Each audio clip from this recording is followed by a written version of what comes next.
The first thing that you need to know is that money is money. It's neither good nor bad. It takes on the personality of the person it's with. It takes on the personality of the owner.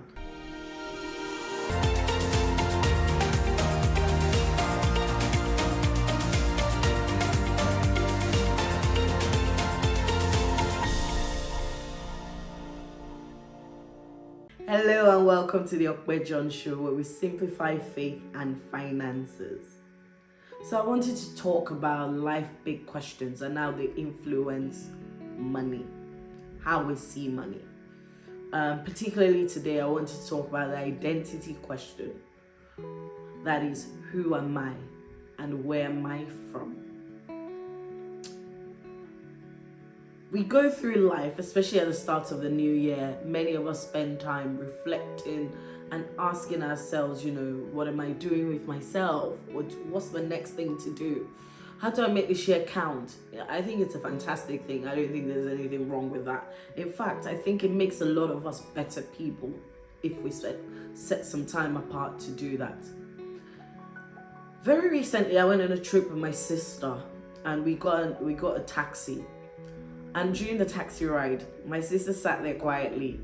I was talking to the driver and, we had a really good banter as he drove us for about 20 minutes.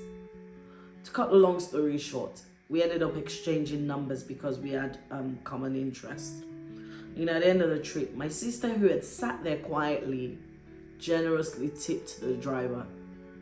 Me, who had a really good conversation with the driver, said, "Thank you very much. I was very grateful for the ride and for the chat." But it didn't occur to me to tip the driver. My sister, on the other hand, who didn't come across as very friendly, tipped the driver generously. The point I'm trying to make is we are completely different people. There are billions of people in the world and no two people are the same. So it's very important that we start to discover who we are. And as we go through 2024, it's important that you know who you are and how that influences how you see money. And here's the reason why. The first thing that you need to know is that money is money. It's neither good nor bad. It takes on the personality of the person it's with. It takes on the personality of the owner. You'd find someone would say to you, money just goes. I can't explain how it does. If you take a step back and start to study and observe that person, sometimes you find some of these people are people who tend to go out a lot and they enjoy the life of spending and spending and spending. And that's why you find with them, money just tends to go. It tends not to stay. You'd see somebody else who says to you, "Oh, I'm so grateful for what I was able to do last month. I started my side hustle with just £500 and here's how much profit I've been able to make." With that person, you find money has grown with them because, take a step back and study their personality. You'd find they're probably someone that's very disciplined. They tend not to have everything they want. Rather, they tend to say no to some things sometimes. Delayed gratification. Practice delayed gratification or contentment. Money is money. It's neither good nor bad. So when you start to know yourself, you start to know the kind of personality that your money will take on. The second thing that knowing who you are helps you to understand is it helps you understand that copying other people is not the way. If you don't know who you are, there's a tendency to copy people. For example, opening a Monzo bank account and trying to organize your money into pots is not for everyone. Working on a budget on a spreadsheet isn't for everyone. I know some people, they're so good at managing their money, but they do everything with a pen and paper and it works well for their personality. When you start to know who you are, you realize not everything that comes out, not every trend that's trending is for you. You start to know what works best for you. The third thing that helps when you know yourself is you start to identify your strengths. It's very good to know your strengths so you can harness it and keep using it to your own advantage. And also knowing who you are helps you identify your weaknesses. I remembered listening to someone recently and it said something really profound. And I stood there and I applauded them for doing it. They said, in a group of people, in a community, they never nominate themselves to do the money collection. So if everyone was contributing money for a purpose, They're never the ones that will collect that money.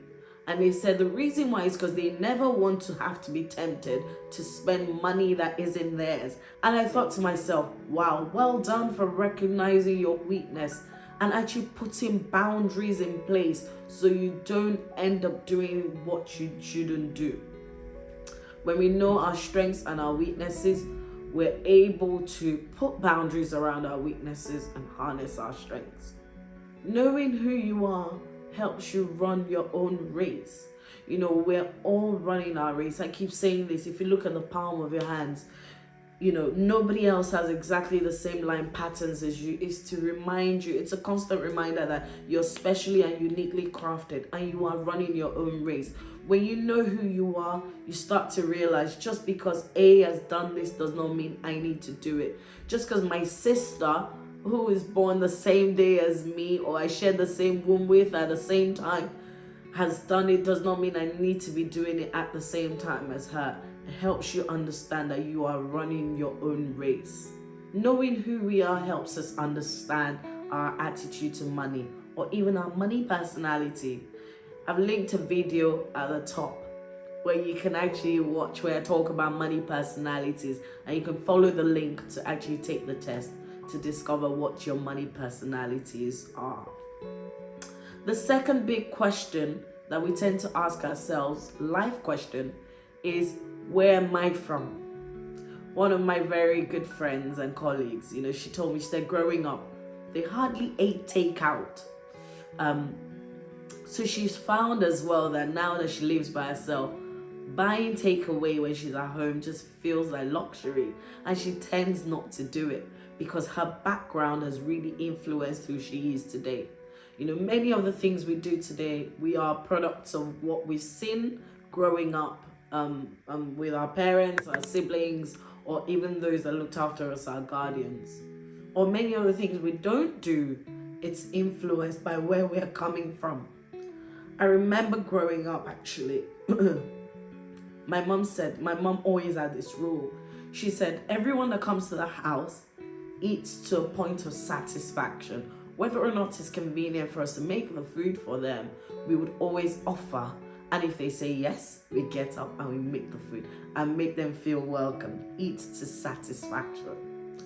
And there was one day where we were all curious. Why? Mom, why? And she answered, she said, actually, growing up for her, she lived with her grandmother and there were quite a lot of children there, and things were tough, So there was a lot of rationing. So you didn't always eat to a point of satisfaction. You always there was a tendency for them to eat to a point of just enough to get by rather than to a point of satisfaction. And she made up her mind from a really young age that when she starts to build her own family, she wants to make everyone who comes into her home feel as welcome as possible and get the opportunity to eat to satisfaction. And even up till now, if you ever get the chance to visit my mom, she stuffs you up. Why am I telling these stories? Where we've come from shapes how we perceive money or the sort of character traits we exhibit with money.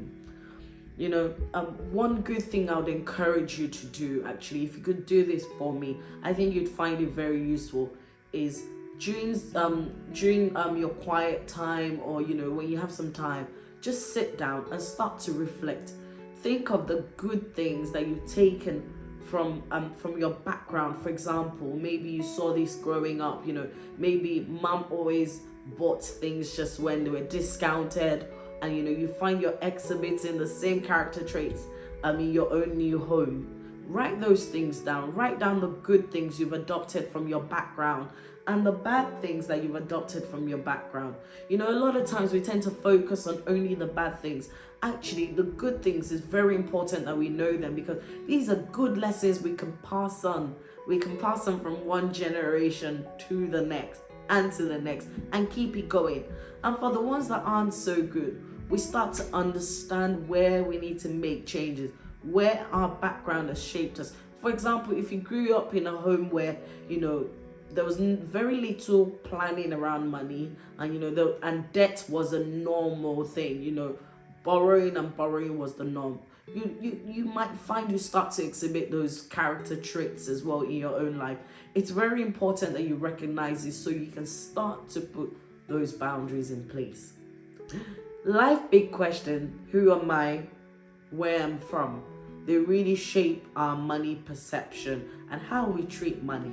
I really hope you found this video useful today. If you have, make sure you hit the like and subscribe button, and please write a comment. I would really like to hear from you and how you found this video, how you found it useful. And until next time, God bless you and see you soon.